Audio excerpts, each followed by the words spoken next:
Hey, welcome back to the channel. Imagine waking up every day knowing you're on the path to something bigger, something meaningful. Greatness. It's not something you stumble upon by accident. It's not a lucky break or a magical moment. And it's definitely not about sitting back and blaming the world for what it throws at you. No, greatness is built, shaped, and earned. And the truth about it?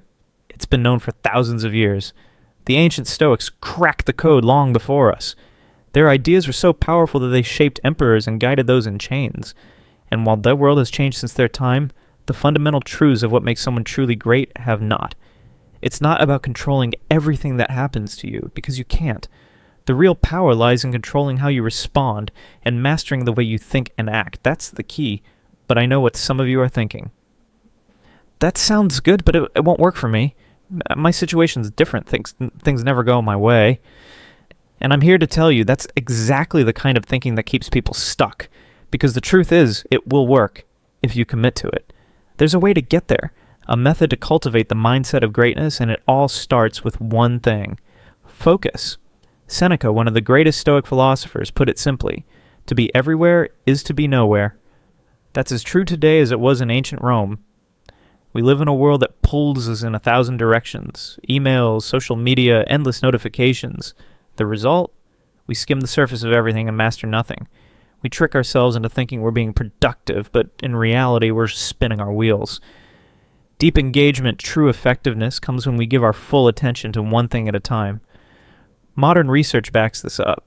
Studies from Stanford show that multitaskers actually perform worse on cognitive tasks, struggling to filter out distractions. Every time you switch from one task to another, you lose momentum. It's called the attention residue effect.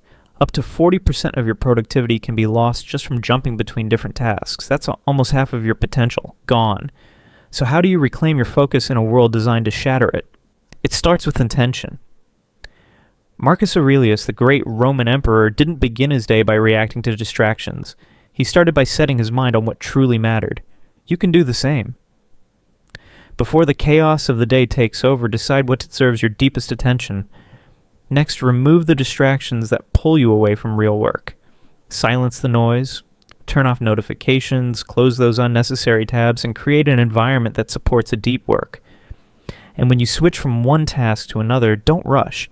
Take a moment to reset, to transition with purpose.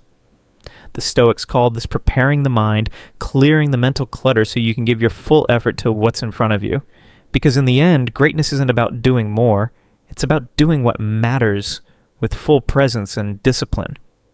And once you've mastered your focus, the next step is even more powerful, because the way you think shapes the reality you experience.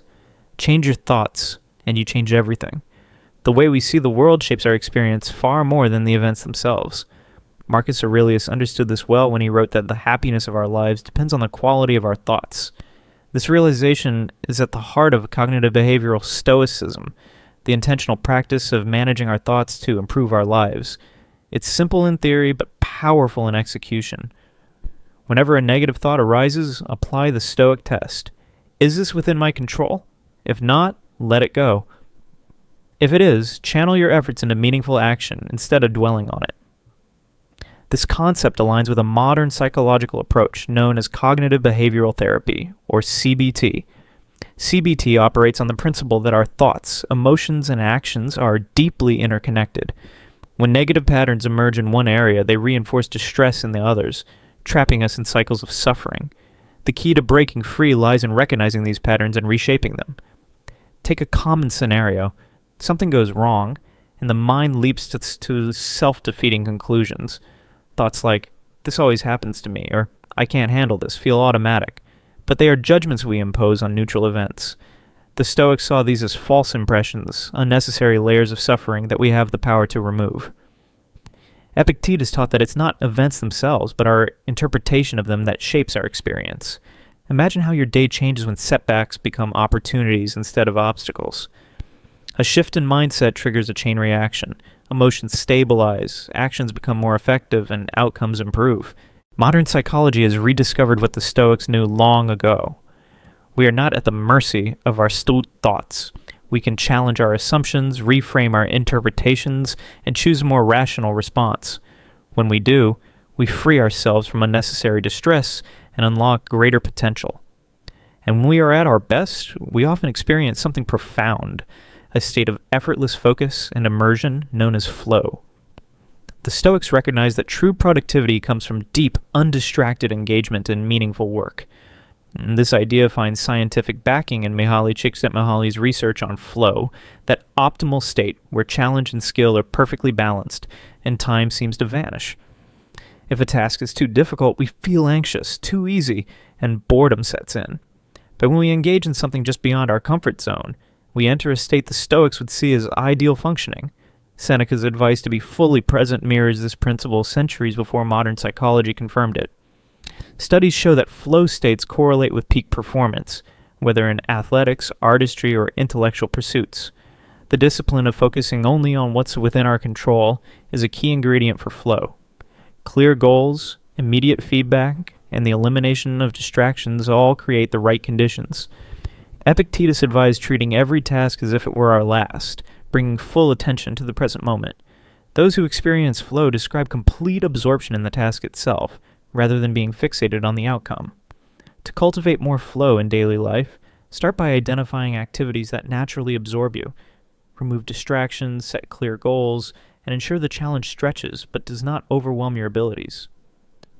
The Stoic practice of premeditatio malorum, anticipating obstacles, can also help by preparing the mind for setbacks before they arise. Meaningful achievement isn't about scattered effort, it comes from focused mastery. Modern research only reinforces what the Stoics understood. Our greatest fulfillment comes when we are deeply engaged in challenges that stretch us to our full potential. But where should we direct this energy?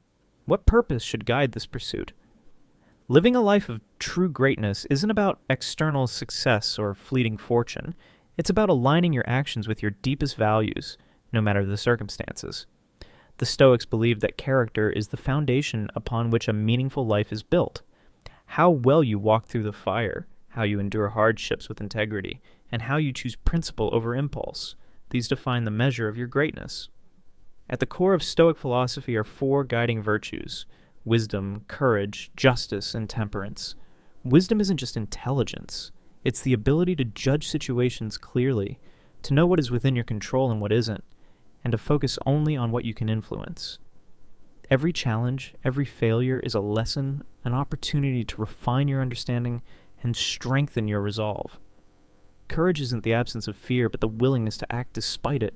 It's standing firm when your values are tested, speaking the truth when silence would be easier, and pushing forward when doubt creeps in. Even the act of continuing in the face of adversity is courage in itself. Justice extends beyond mere lawfulness. It's about fairness, about recognizing that your well-being is tied to those around you. Marcus Aurelius reminded us that what benefits the collective benefits the individual. To practice justice is to live with a sense of duty and respect toward others, knowing that your actions ripple outward. Then there's temperance, the discipline of balance. It's not about denial or indulgence, but mastering your desires rather than letting them control you. It's the pause between impulse and action, where wisdom takes the lead. A life of temperance ensures that you move with intention rather than react without thought. Greatness isn't achieved through grand gestures, but through small, consistent acts that reflect your principles. Epictetus put it simply, don't talk about your philosophy, live it. The world isn't just a place you exist in. It's an arena where you put your values into practice. The only way to grow is to engage, to try, to step forward even when uncertainty looms. And that means embracing imperfection. The cure for hesitation, for the fear of failing, is to allow yourself to begin badly. Write the rough draft, start the awkward conversation, and take the first uncertain step. Mastery isn't born from perfection. It comes from repetition, from refining your efforts over time. One of the most effective ways to build discipline is through strategic commitment. Instead of vague resolutions, tie your actions to specific triggers. Rather than saying, I'll exercise more, commit to, when I wake up on Monday, Wednesday, and Friday, I'll put on my running shoes and jog for 20 minutes. This method, backed by research, significantly increases follow-through by turning intentions into habits. Another powerful tool is the 5-minute rule. Commit to just 5 minutes of any daunting task. Once you start, momentum carries you forward. What begins as 5 minutes often turns into a full session, overcoming resistance through action. By integrating these principles into your daily life, You transform every environment into a space for growth. Every moment becomes an opportunity to test your discipline, to refine your character, to embody the ideals you hold dear. The secret to greatness isn't locked away for a chosen few. It's available to anyone willing to commit to the process. Focus your mind on what truly matters. Challenge the thoughts that limit you. Step into the flow of disciplined action. Live by the values that define you. Make the world your proving ground. Every day presents a new chance to apply these timeless principles, to stumble, to learn, to rise stronger. As Marcus Aurelius reflected, waking each morning is a privilege. To think, to breathe, to love, to experience. The path to greatness isn't about waiting for the perfect moment. It's about starting now, embracing the imperfections, and refining yourself through the journey. Wherever you are, whatever your circumstances, every step taken with intention brings you closer to the person you strive to become.